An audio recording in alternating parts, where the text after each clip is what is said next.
तिब्बत के एक पहाड़ पर एक वृद्ध भिक्षु अपने अंतिम वर्षों में था।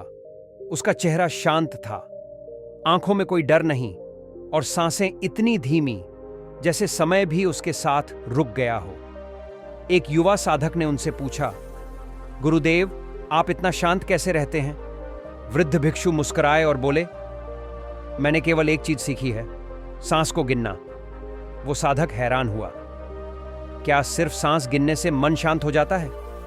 गुरु ने जवाब दिया, हां, लेकिन इसे पूरे होश से करना होता है।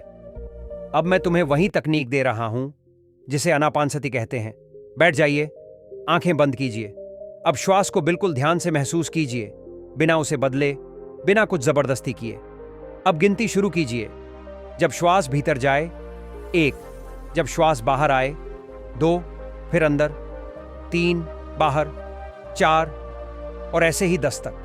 अगर मन भटक जाए कोई बात नहीं, बस मुस्कुराकर फिर से 1 से शुरू कीजिए। यही अभ्यास है, यही साधना है। धीरे धीरे मन शांत होने लगता है। शुरुआत में 2 मिनट, फिर 5 मिनट, फिर 10। आप देखेंगे कि जैसे जैसे आप श्वास गिनते जाएंगे, मन की उलझनें खुद ब खुद छंटती जाएंगी। विचार कम नहीं होंगे, लेकिन उनका प्रभाव खत्म होने लगेगा। क्यों? क्योंकि जब आप श्वास को गिनते हो तब आप वर्तमान में होते हो, और वर्तमान में मन अपने आप शांत हो जाता है। सच्ची अनुभूति, साधक की बात। वो साधक जिसने ये अभ्यास अपनाया, कुछ ही महीनों में वह इतना स्थिर हो गया कि लोग उससे भी सीखने आने लगे। उसने कहा, मैंने संसार नहीं छोड़ा, मैंने बस हर सांस को पकड़ लिया। और जब आप अपनी सांसों के मालिक बन जाते हैं तो आप अपने मन के भी मालिक बन जाते हैं।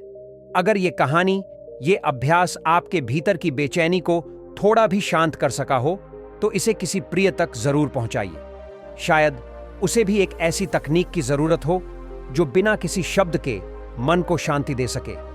और अगर आप चाहते हैं कि ऐसी ही ध्यान आधारित, मन और आत्मा को छूने वाली बातें आप तक रोज पहुंचती रहें, तो धार्मिक सुविचार चैनल को सब्सक्राइब करें। यहां हम हर सांस को एक पवित्र मंत्र की तरह जीते हैं।